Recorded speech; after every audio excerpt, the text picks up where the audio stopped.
Welcome to the Law School Toolbox Podcast. Today we are talking about getting into law school with Doretta McGinnis and Ned Luce, who are independent educational consultants with a focus on undergrad and law school admissions.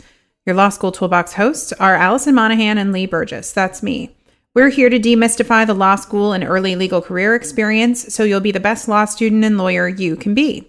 We're the co-creators of the Law School Toolbox, the Bar Exam Toolbox, and the career-related website Career Dicta.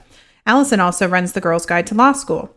If you enjoyed the show, please leave a review on iTunes. And if you have any questions, don't hesitate to reach out to us. You can reach us via the contact form on lawschooltoolbox.com, and we'd love to hear from you.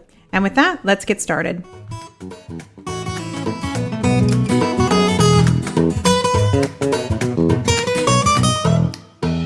Welcome back. Today we are discussing tips for applying to law school with two application experts, Doretta McGinnis, who's also a tutor for us at the Law School Toolbox and the Bar Exam Toolbox, and Ned Luce, who are independent educational consultants with a focus on undergrad and law school admissions and founded a business called Admission Logic.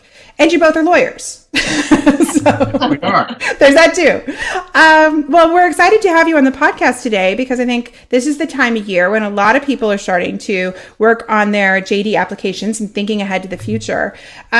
So let's kind of jump right in. What do you think are the considerations that folks should think about when they're deciding whether or not to apply to law school? Well, I think the first question is whether to apply at all, and then the second is where to apply. Mm-hmm. Thinking about the first question, long-term employment prospects should be, I think, a major consideration for anyone who is considering applying to law school. Applicants should do their homework and consider what their career options might be. Everyone says you can use a law degree in so many ways, and we are living proof of that. all of us on this call are. Exactly. All about alternative careers. But I think the best approach is to decide if you actually want to practice law and to see what the traditional options are likely to be for you and what areas of law you might be interested in and whether you're really a good fit for that career. True. And it helps to take in some law-related classes as an undergraduate. Mm-hmm. I did this and found that they were very instructive and actually increased my interest in studying law. Mm-hmm. So exploring those options through coursework, as Ned suggested, through summer jobs, through networking and conversations with actual lawyers, through online research, all of those things can really help you decide if this is a career that you are interested in. On a very fundamental level, I would say it's important to really enjoy reading and writing because that's what you'll be doing. Yes. And it has saddened us over the years in our background. We used to both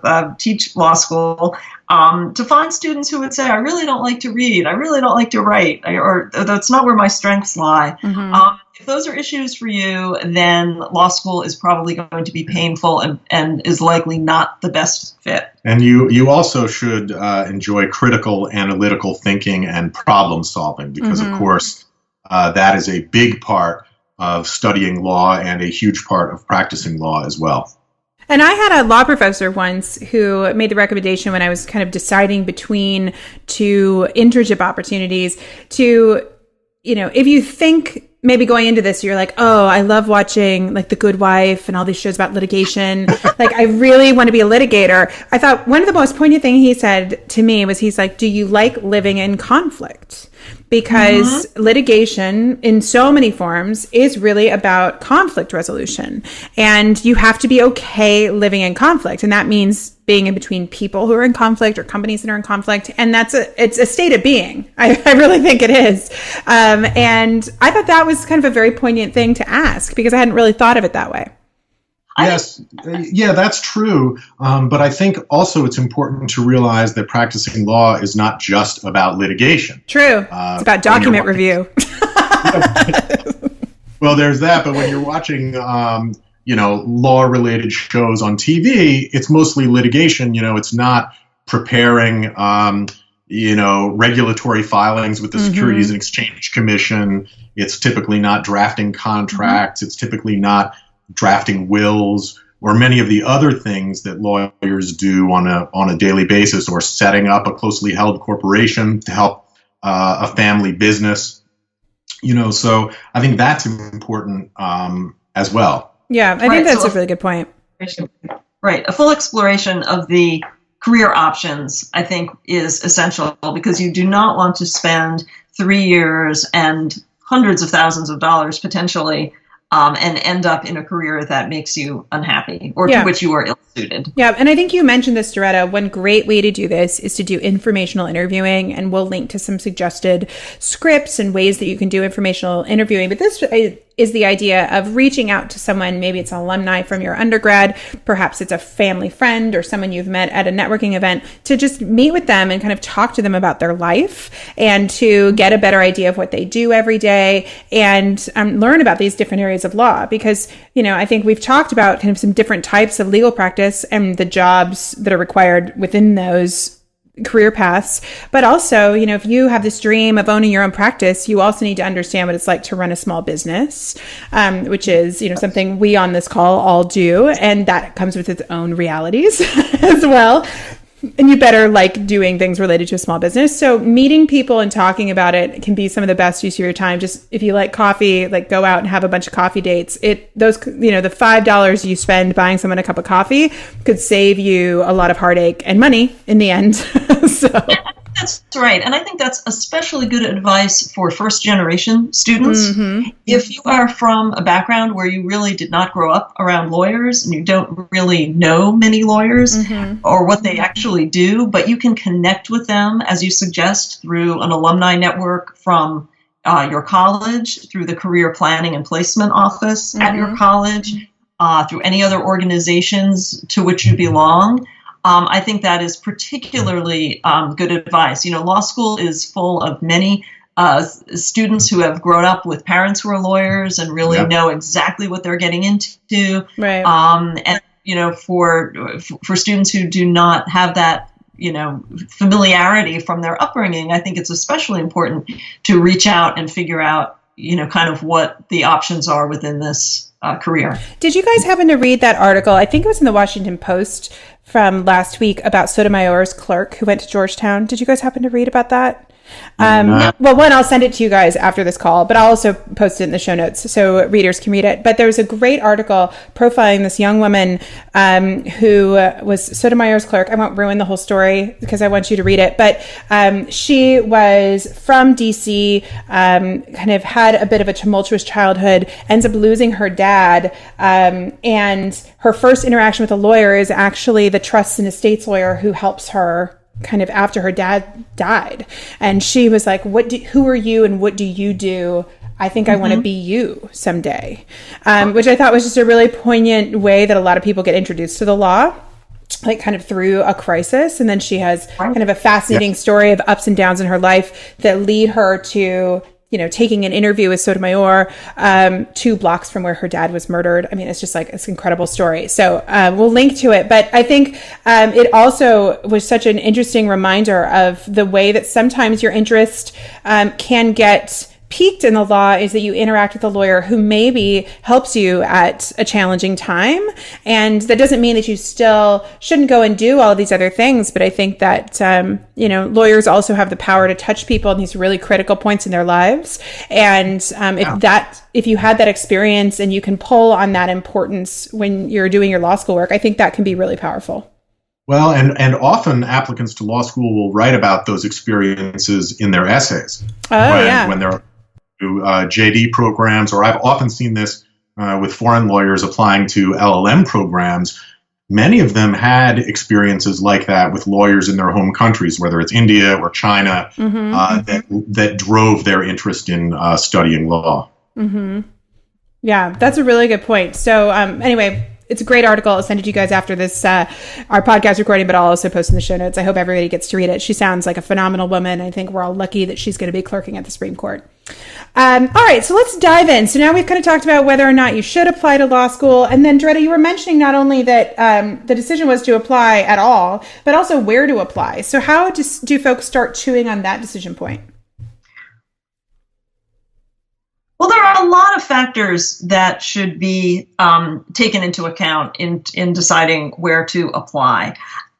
And I think, again, you want to try as best you can to take the big picture and look beyond law school and see what your goals are going to be. Mm-hmm. So, for example, if you know that you're going to want to live in a particular city, in a particular geographic area, then schools in that area might be the best bet for you because they will tend to have a strong local and regional alumni network that will help you in your job search. Mm-hmm. If you're in the position with a strong enough record to apply to, nationally prominent law schools, then that is almost certainly going to be the right choice because the options will be so much broader for you, and you can take that degree and really practice anywhere. Yeah. If you are going to need a significant amount of financial aid, you'll probably want to apply to schools with the most reasonable tuition, which are likely to be your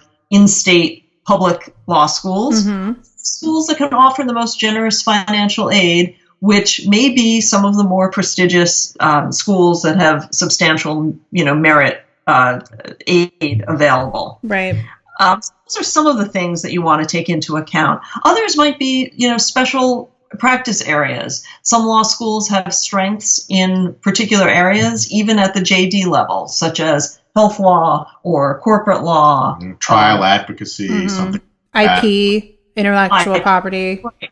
So if there are things like that that that you're interested in, you will want to research schools that will, serve you in that regard. What about loan repayment programs for public interest work? Is that something that students should look at, even if they know that they want to do public interest work, that they can get information on that going in? Yes, I think that's a very good point. I think those programs have really, proliferated over the years and are offered at many schools. Mm-hmm. Sure. They've become kind of a standard, and they're no longer the, innovative programs that they were years ago. They're quite well established. So I think that's excellent advice as well, as to look for those loan repayment programs. Mm-hmm. It's good to have those options. Of course, as with many things in life, people change plans and their priorities shift. So although I'm suggesting that you look at the long term, it's certainly possible that you'll start law school thinking you're on one path and then, discover your interests and passions lie elsewhere, or your personal life causes you to have to move to a different city. We all get derailed in those ways. But those are some of the factors that should be taken into account. And keeping that option open of able to take a lower paying job. I think that's a very good advice. So in terms of the, loan repayment plans or schools that will offer significant financial aid. And just lower tuition, state schools and so on are good options for that. Yeah. I mean, basically there should be a lot of research being done before you actually get penning the admission paperwork, because it sounds like, people should be really thinking about this. When do you think folks should be starting to chew on these decisions? Is this something you do kind of as you're trying to apply to law school, or do you think that they should be chewing on this like the year before they apply to law school? Yeah, I would say starting probably the year before. Mm-hmm. So if you're in college, so that if you want to go to law school right out of college, then you should be thinking about it junior year, because you're going to have to start preparing to take the LSAT in maybe the summer after your junior year or the fall of your senior year, and you're going to need to get those applications in during your senior year. So yeah, you want to start thinking about it a ways in advance, for sure. Of course, many people will be applying who are already out of college and working. Right. And that can be a huge advantage in applications. At many schools, a majority of the JD students now have had some work experience. I know, that's what I did. Is that what you guys did, or did you guys go straight through? Ned went straight through. I did not. Yeah, I went straight through, and it was fine for me. It worked out fine. I enjoyed law school and so on. But I do think it's generally better to have at least a couple of years out in the working world before going to law school. Yeah, Doretta, I can't remember. Did you go straight through? I did not. I worked in academic publishing. I worked for a test publishing company and actually wrote standardized test questions. It came in really handy when I took the LSAC. Yeah. That's funny. Yeah, I did.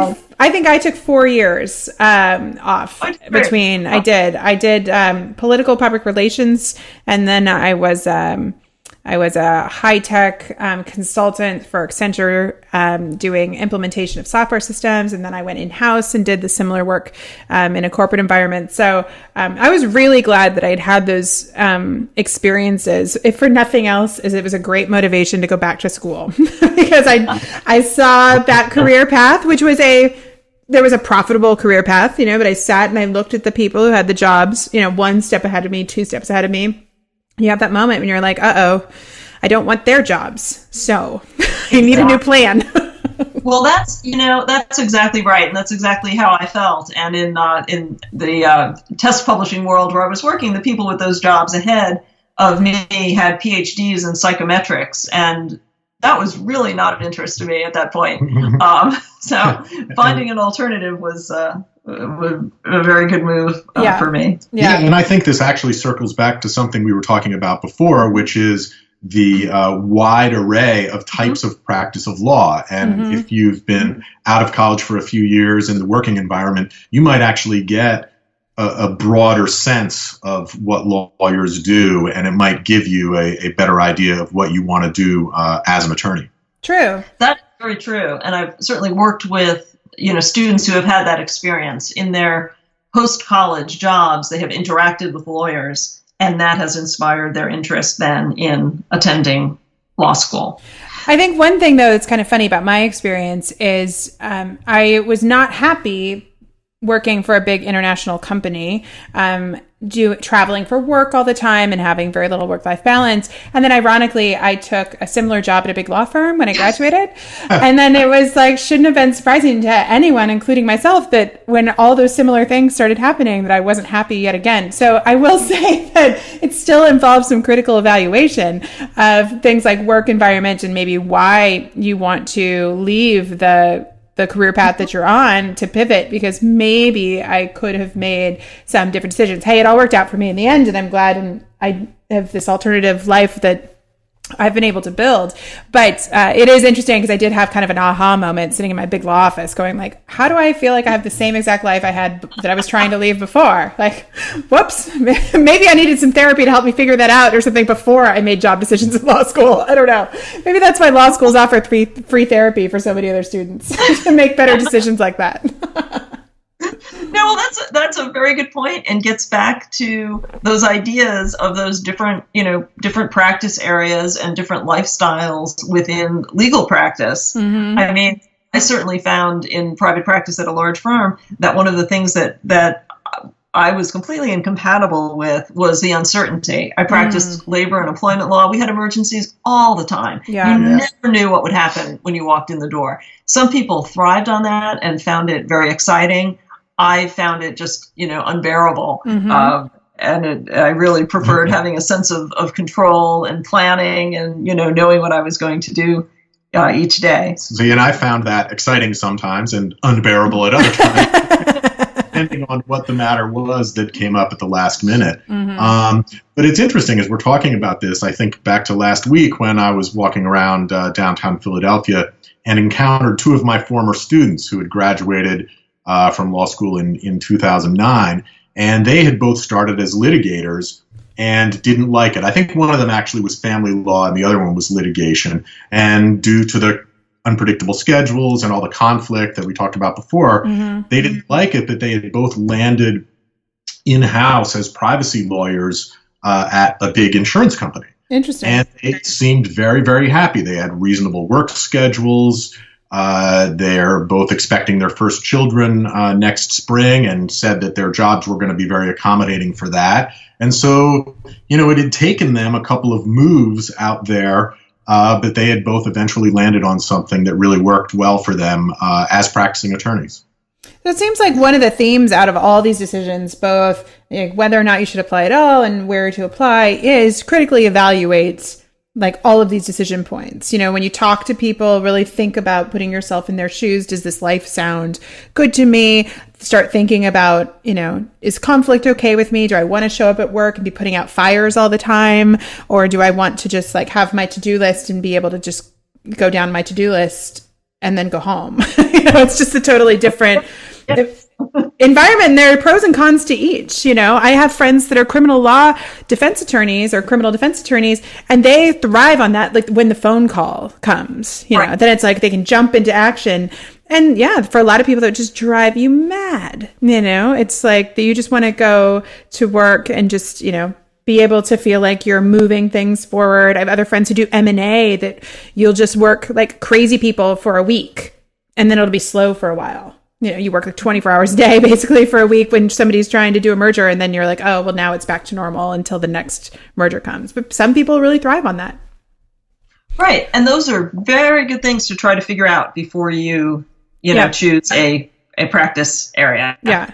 Another thing, speaking of people having, you know, some work experience before applying to law school and choosing the right school, something else to look for is the possibility of going to law school part-time. Oh, that's a good point. And looking at schools that offer evening programs, which not all schools do. Yeah. Some offer, you know, an evening program that typically takes 4 years to get a JD degree and may require you to take summer classes as well as classes during the school year. Some schools offer a part-time option with daytime classes.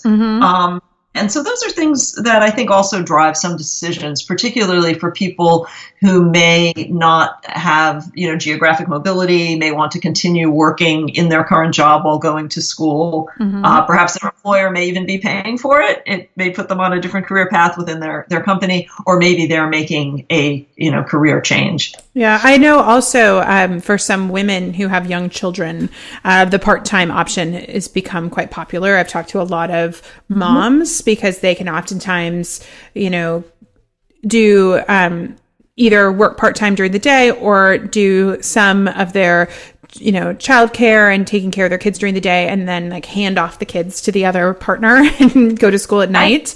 And so it allows them to kind of create that balance as well. I mean, hey, it's still a ton of work and you're still working like a dog, but it allows you a little more flexibility if that's what you're trying to take on, like a family and a law school experience at the same time.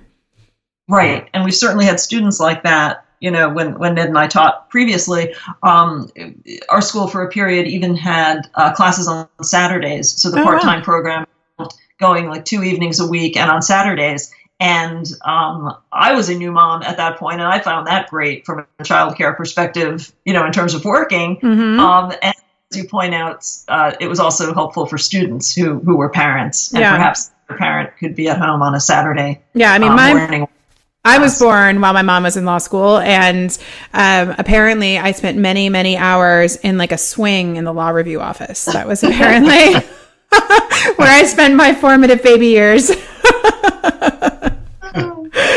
So I guess it was meant to be. I don't know. I guess when you're like raised in the law review office, maybe you have to go to law school. I don't know. All right. Well, let's pivot a little bit and talk about some of the trends in admission.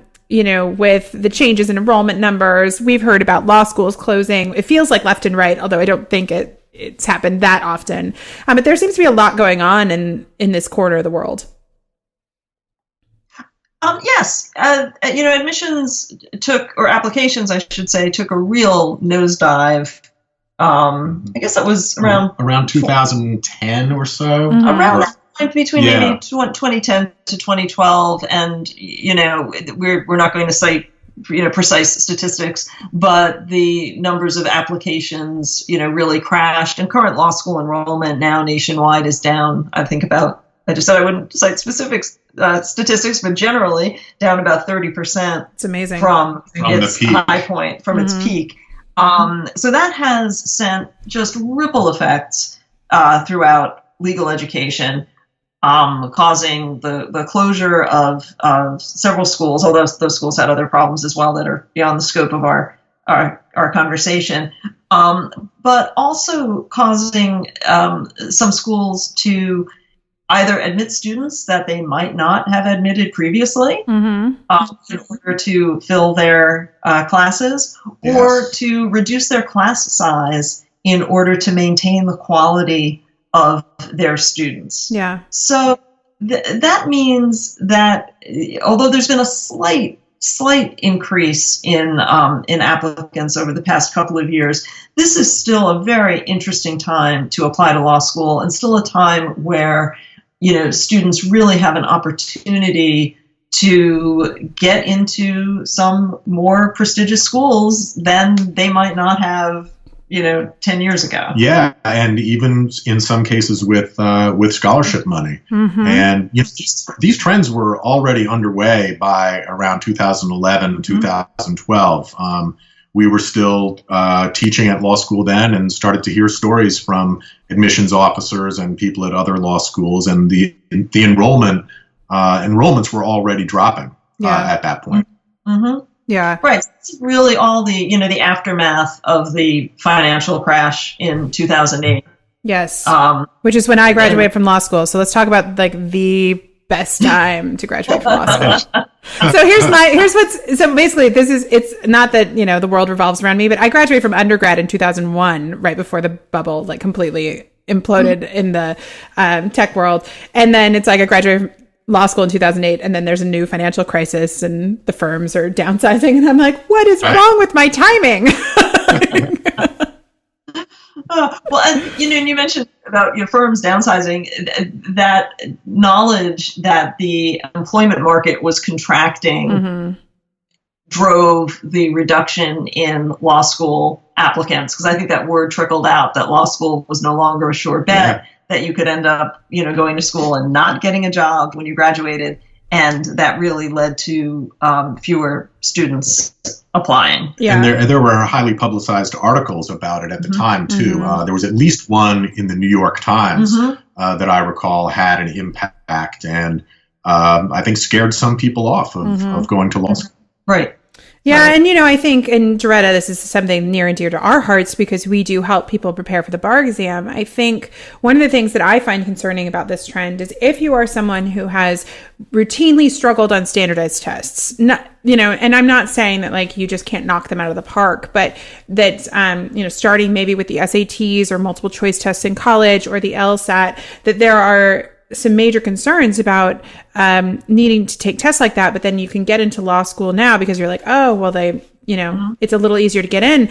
A lot of people forget that there's still one more test at the end that you have to be able to overcome, which is the bar exam. And I think when looking at law schools, it is worthwhile to talk to them about what their bar passage rates are and what the resources are to help their students get licensed, because it is heartbreaking to me when somebody gets through 3 years of law school and then keeps running up against this wall with the bar. And, you know, and maybe that is something they need to have thought about in the beginning. Yes. And an important resource to help them think about that is the required ABA disclosures that are on the website of every ABA accredited law school.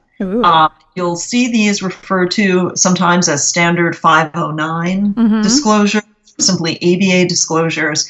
And this information, I think, is often not considered by applicants. I think a lot of people are not aware of it. But the ABA mandates that this information be provided, and it's in a standardized format, which is great. So for any school that you're looking at, you can find this on the website and see the form, and it will look, you know, the same for each school, which will really help you to make those comparisons. So I'd like to talk a little bit about what you will find there. Some of the most important information is the GPA and LSAT scores, and the number of applicants, offers, and matriculants for the school. So this is useful because it will help you decide where to apply. You'll see if you're really a competitive applicant for that school by seeing if your GPA is in the range and if your LSAT score is in the range for that school. You want to apply to some schools, hopefully, where your numbers are on the high end, because those are the places where you're more likely to get merit aid. Right. So this information will help you put together a good list of schools from the perspective of where you're likely to be admitted. Another really important bit of information on this form is the attrition rate, the JD attrition rate, which, again, I think a lot of applicants don't pay any attention to. And that's broken into categories of academic, transfer, and other. If you see a school with a lot of academic attrition, those are people who are failing out. Yep. And that really causes you to consider what's going on at that law school. Are they admitting a large number of people to, fill seats and get that tuition money in the first year, and then having these students fail out either because they're poorly prepared and unable to do well in law school, or perhaps the school's not providing sufficient support? I think a lot of academic attrition is a red flag for sure. Yes, and there are schools that kind of have that policy. I mean, I hate to say that, but you got to dig into it. There are schools that's kind of like what, if you talk to people, that's like what they're known for. They let you in, and then if you can't cut it, you're out, and that's right. That's it. Yeah, and that has a real effect on student morale too. Good point. Especially, among first years, if a lot of them are in fear of spending a lot of money and working really hard and then flunking out, it can be an unpleasant atmosphere. That's very true. That's very true. And you want, law school is hard enough. You want to be in a collegial, collaborative atmosphere, not one where people are fighting with each other to be able to continue there. Yeah. The attrition rate also indicates the number of students who transfer out of the school.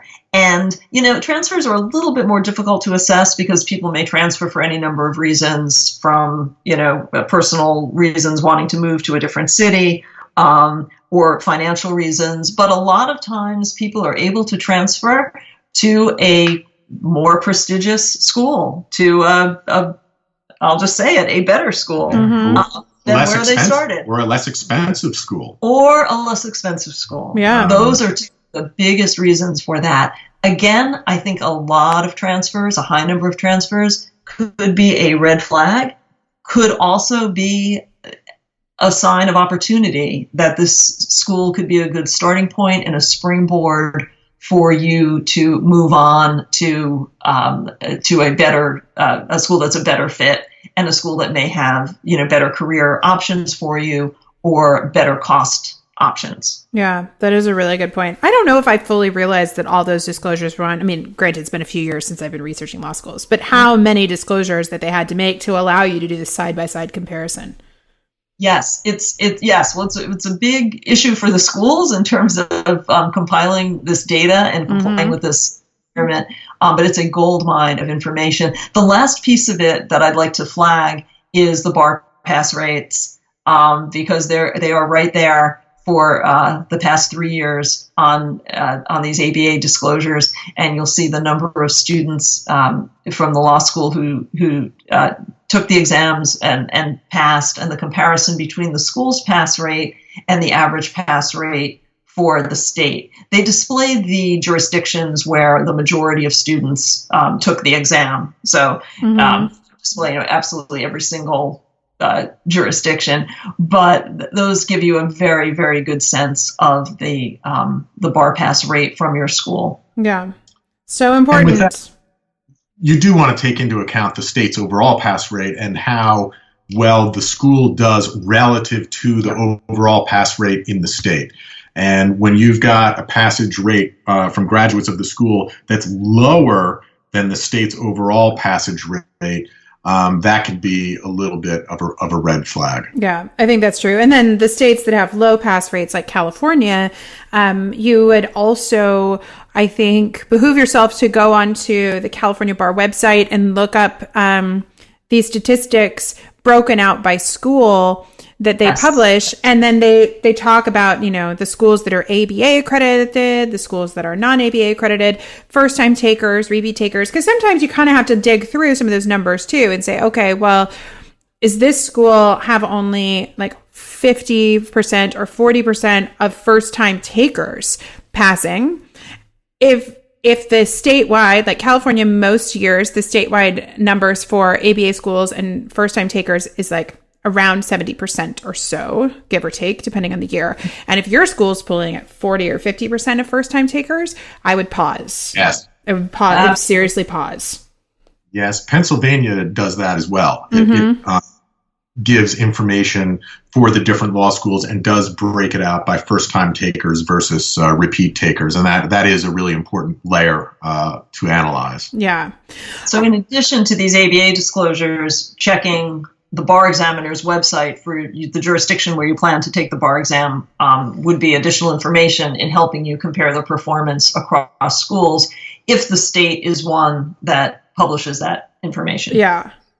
All right. So after you've done all this research, we've given our listeners a long to-do list of research. But see, if you don't want to do all this research, like, don't go to law school. All you have to do is like do research and writing in law school mostly. So it's a good test of whether or not you want to go down this path. But if you decide to go, like, how do you apply? What are the admissions criteria, and what are the things that students really need to be thinking about? Well, the two biggest criteria are going to be testing, standardized testing, and your undergraduate GPA. Those are the two most important. So I'll talk first about the undergraduate GPA. Obviously, the higher the better. You'll see those statistics on those ABA disclosures we were talking about. The nice thing is that your major doesn't matter. So, people talk about pre-law programs in undergrad or taking pre-law courses. As Ned mentioned, you may want to take a law-related course if that's of interest to you in undergrad, but there's really no such thing as a pre-law major. You can major in anything, and that is, a really nice, flexible aspect of applying to law school. But you do want to do well, and the higher your GPA, the better, obviously, as in all things. So that's one point. And does it matter which undergraduate school they take into account as well? So it's not just the raw GPA, but they factor in how they perceive what they perceive to be the strength of the undergraduate institution. Well, that's a loaded statement. What they perceive, it's like, well, yeah.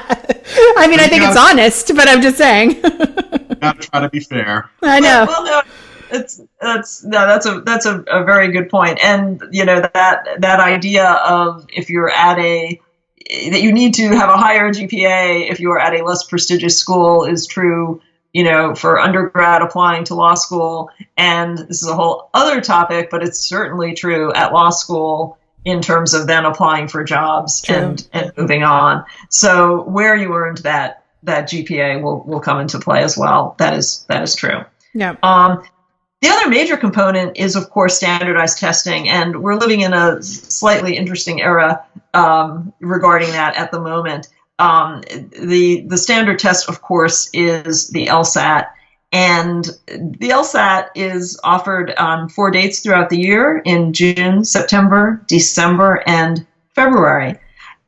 It's very important to prepare and do as well as you can because unlike the SAT, where you might have had score choice or you might not have reported all your scores, for the LSAT, the law schools will have access to all of your scores for every seating of the LSAT. So that's different, I think, from undergrad where we're used to now score choice or not necessarily having to submit scores. So this means you want to really be well prepared and do as well as you can the first time you take the LSAT. Should you take it a second time? You can. I think a lot of people do, but you have to do that with the understanding that both of those scores will be reported to the law schools. Yeah. The interesting twist now is that some schools are accepting the GRE in lieu of the LSAT.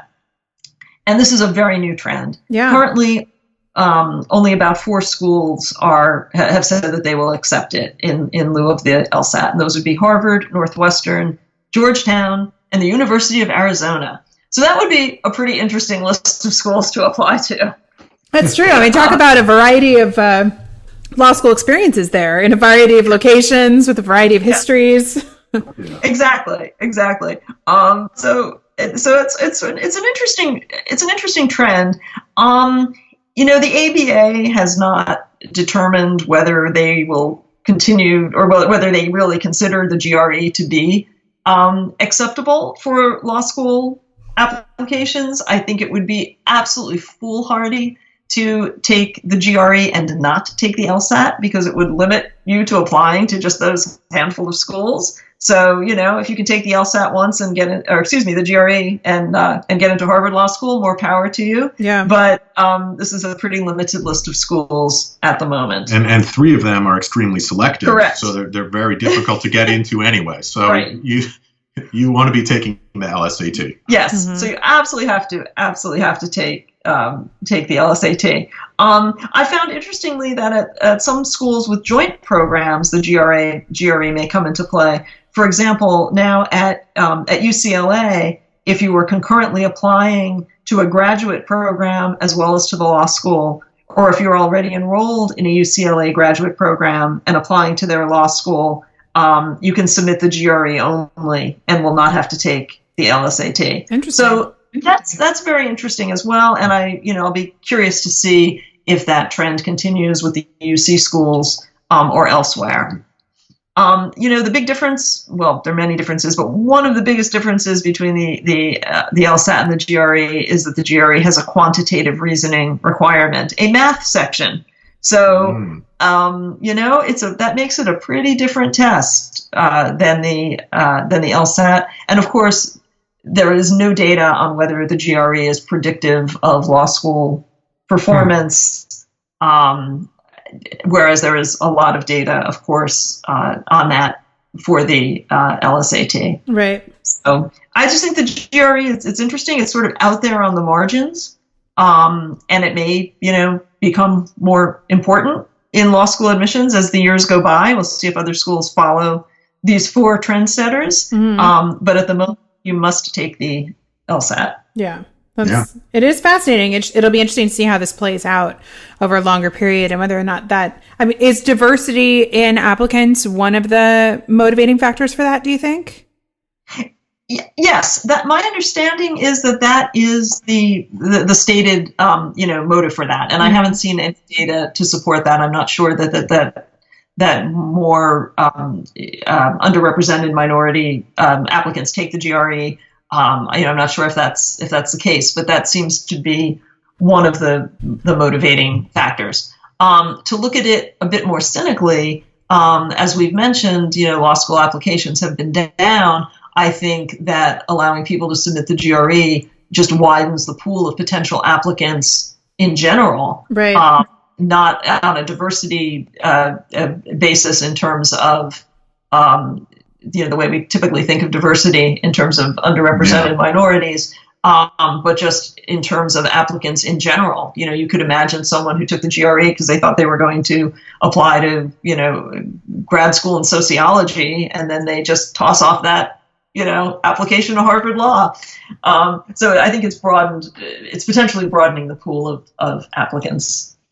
Yeah, it'll be interesting to see, but I think what's a little interesting about that is it goes back to our discussion earlier in the podcast about really wanting to go to law school. And I think, I wonder if they're also going to start pulling applicants that are just kind of like, throwing out applications to a variety of schools and seeing what fits instead of maybe really investigating the profession and making sure it's a good fit. I agree. And I think that the skills that are tested on the LSAT really do correlate with what you'll be doing in law school. I mean, they do. If you hate those logic games on the LSAT, then, maybe law school is not the right call for you. On the other hand, some of these topics on the GRE, the quantitative reasoning with algebra and geometry, there's certainly logic involved there. True. True. That relates. I used to tell my legal writing students sometimes that it might be helpful to think of it almost as more like a geometry proof than an essay. Mm-hmm. And that seems to help them actually think about legal problems in a more logical way. So I see some connection there, but generally speaking, the LSAT tests law school skills or aptitude for law school reasonably well. Right. Mm-hmm. And certainly at this point in time, with so few schools accepting the GRE, that's really a non-starter for me. Yeah. rather than the LSAT. Yeah. All right. Any other things that people really need to start thinking about when they're looking forward to the admission process? Yes, they also need to think about getting letters of recommendation. And I think this is a problem for a number of applicants who fail to develop close enough relationships with undergraduate professors who could then write adequate, or hopefully better than adequate, for them.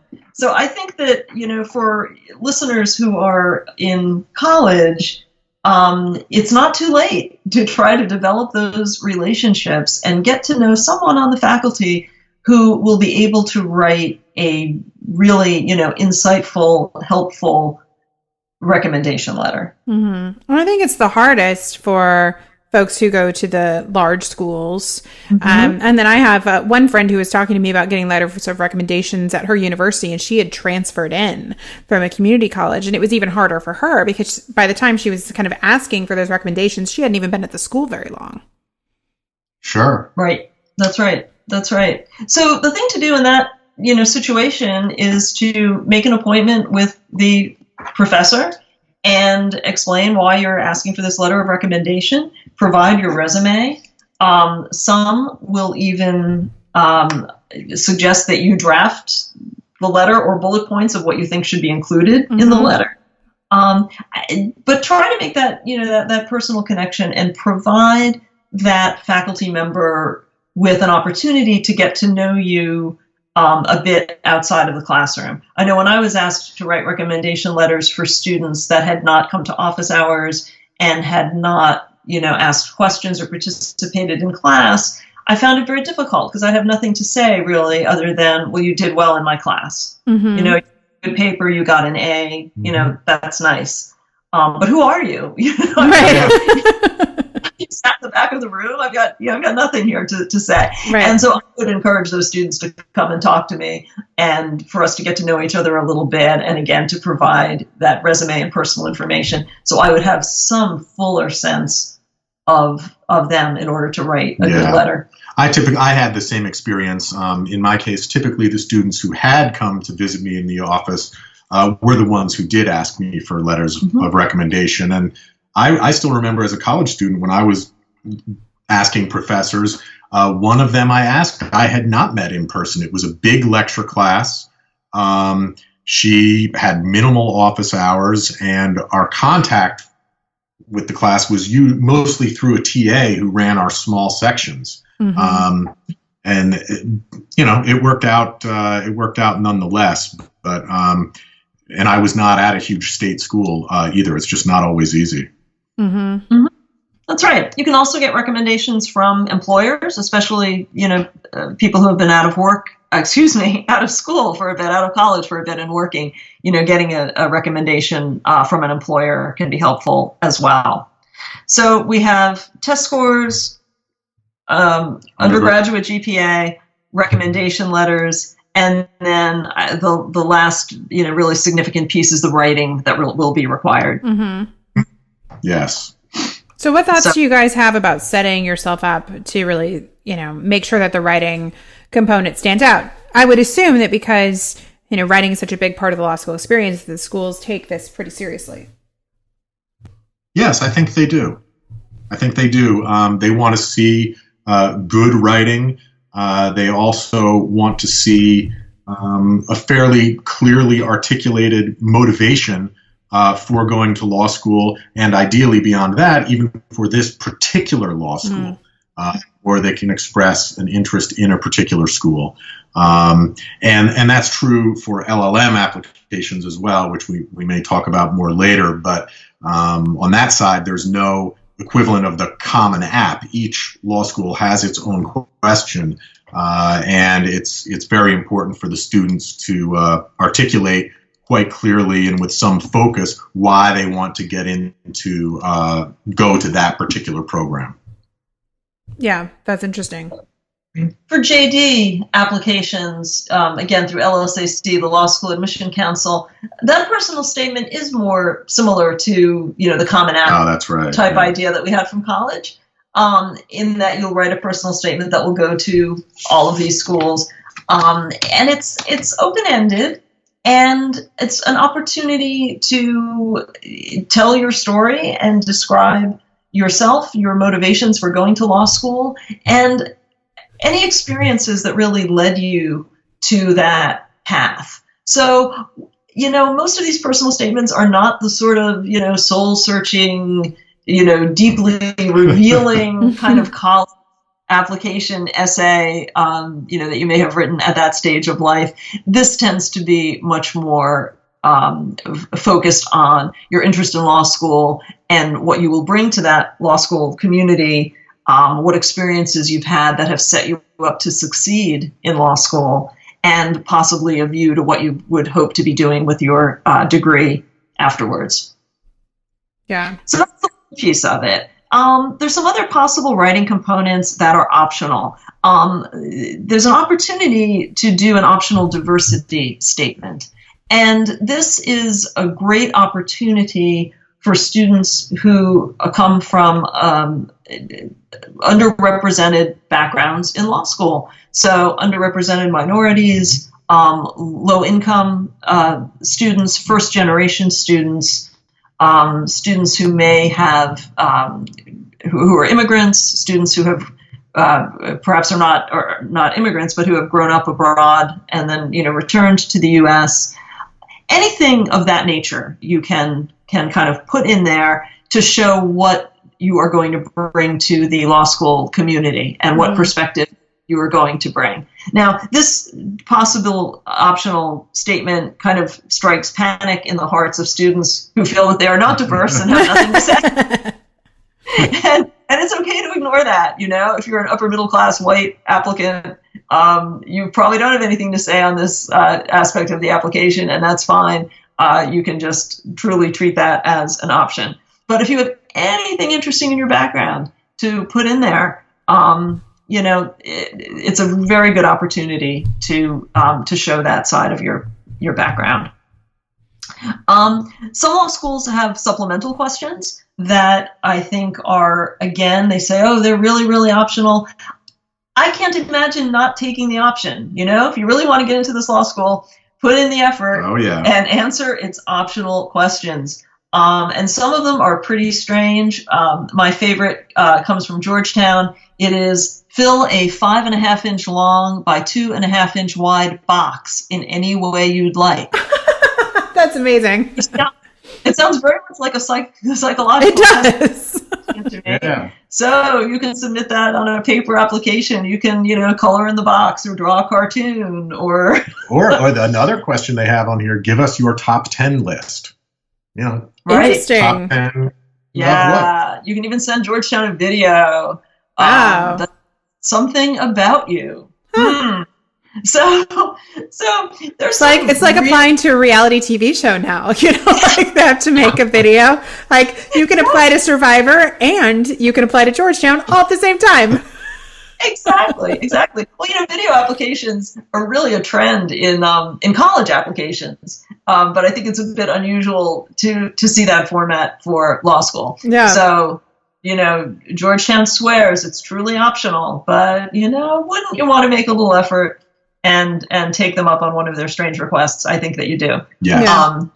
So there's that. And then the fourth potential piece of writing is the general addendum, where you have the opportunity to explain any sort of special circumstances in your application. And I've had students use this for things like gaps in a resume. If you've had anything unusual that might require explanation. Is this where you would put, like, if you needed to take a medical leave of absence from your undergrad or something like that, that's the appropriate place to talk about it? Precisely. That is precisely right. And yes, and people do tend to use it for those sort of situations. Mm-hmm. Mm-hmm. Yep. So that's the writing component. And of course, all of this goes through the Law School Admission Council, LSAC. You go to their website, you set up an account. You do all of this online, except maybe your coloring project for Georgetown. I want to send it on paper. I almost want to start including that in my interview packet to just be like, here's a, I would just be fascinated to see what people come up with. It really would. It really would. No. So that's the place, though. So, much like, listeners will remember the Common App from applying to college. Yeah. LSAC is the way to do that for law school, and it has its companion Credential assembly service that'll put together your letters of recommendation and transcripts. All of that will go through this one portal. Yeah. Well, there's a little part of me, though, that is happy to hear that the law schools are starting to use opportunities to show some creativity in these application processes, because I think, maybe some students have a hard time standing out just by, their GPA or their LSATs or things like that. And so maybe, they're able to highlight some future creative legal minds by the coloring project. I mean, who knows, right? Who knows? Right. Who knows? Maybe and the next Supreme Court justice could have done an amazing coloring project. We don't know. That's right. Yeah. Yeah. Maybe someday somebody can do some longitudinal studies on on the effects of the creative application process in future legal careers. Right. Right. Well, I did want to take some time as we kind of wind up in a little bit to talk a little bit about LLM applications, because I know that's something that you guys have some experience with as well. And so could you kind of talk a little bit about what LLM programs are, and if you're considering an LLM program, what you should start chewing on when you start to compare those programs? Okay, well, LLM programs are advanced degrees in law. LLM means basically a master's in law. And I think it has that name because in much of the world, the first degree in law is actually a bachelor's, an LLB. But we have the LLM terminology here, even though our first degree in law is a doctorate degree. And for these programs, it's helpful to distinguish between people who've graduated from law school in the United States and foreign law graduates. For people who've graduated from law school in the United States, they're typically applying to a specialized program that is going to enhance their career or help them in an area of law in which they're already practicing. So, they're not going to go to just a general unrestricted LLM where they study American law in general. It's going to be something very specific like securities regulation or tax or environmental law or bankruptcy or intellectual property, something like that. So American law graduates are typically applying to LLM programs after they've been out of law school for a while. Some of them have gone a little ways in a practice area and then want to, study that area in depth. Now, some do go into LLM programs right out of law school. Often that's for people who know they want to be tax lawyers, because that's one practice area in the U.S. in which a large percentage of high-level practitioners do have LLM degrees, and that also, I would say, includes people who practice in estate planning, which has a heavy tax component, of course. Mm-hmm. All right, so those are the types of programs. Now, when we're talking about foreign law graduates, who are a very, very large percentage of the LLM student population in the United States, they often go into these specialized programs as well, but many of them go into general LLM programs that are maybe an LLM program just in general American law, in which they will take courses that JD students typically take in the first year, and other bar-related courses or core courses, things like evidence, constitutional criminal procedure, federal income tax, and so on. Mm-hmm. And they might be doing that with the goal of sitting for a U.S. bar exam, most frequently New York or California, or more frequently to go back to their home countries and practice law. And they find the LLM degree enormously useful when they're perhaps representing American companies doing business overseas, or representing companies based in their home country that's doing business in the United States, transnational work in general.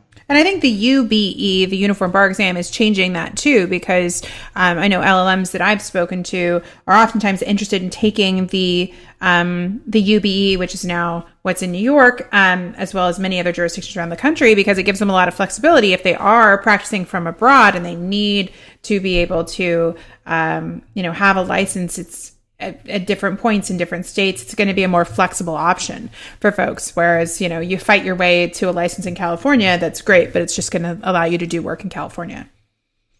Yeah.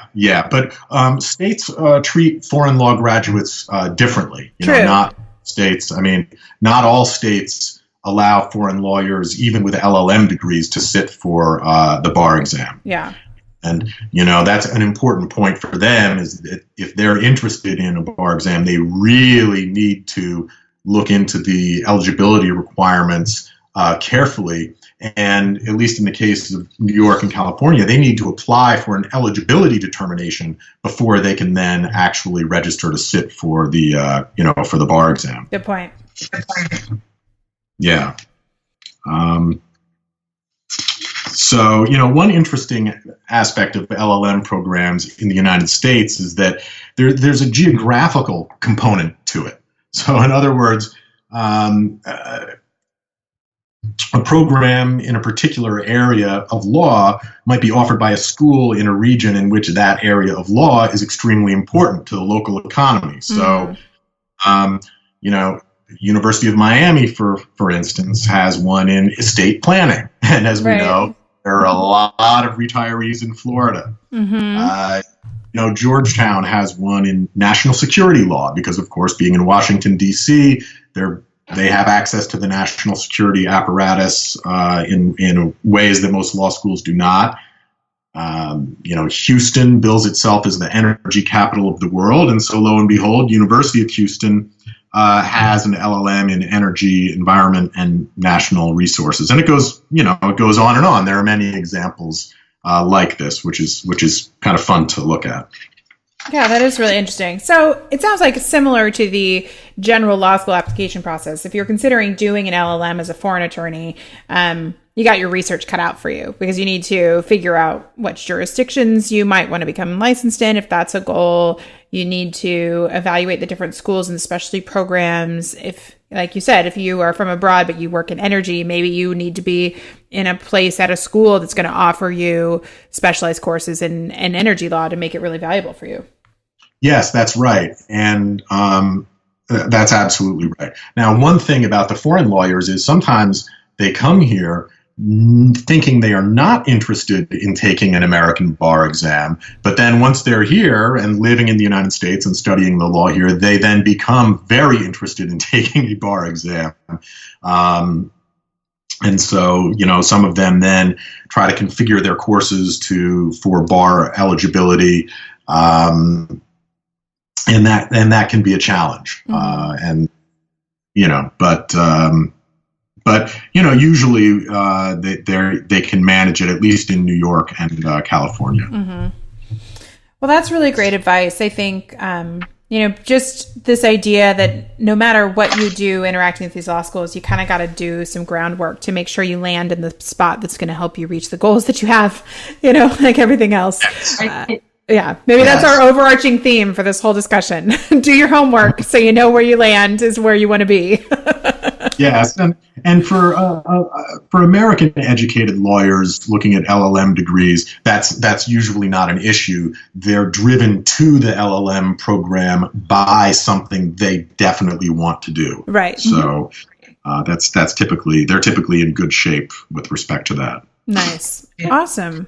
Well, that's all great advice. But with that, I just looked at our clock and we're about out of time. I want to thank you guys for joining us on this podcast. I think there were a lot of really great nuggets in here for those thinking about attending law school or applying to an LLM. So thanks for joining us. Okay, thank you, Thank Lee. you. Yeah, if you want to learn more about Admission Logic, you can go to their website, which is admission-logic.com, or you can email Doretta and Ned directly at admissionlogic, all one word, .pa@gmail.com. Or, of course, you can write to us at the Law School Toolbox, and we will connect you. If you enjoyed this episode of the Law School Toolbox podcast, please take a second to leave a review and rating on iTunes. We'd really appreciate it. And be sure to subscribe so you don't miss anything.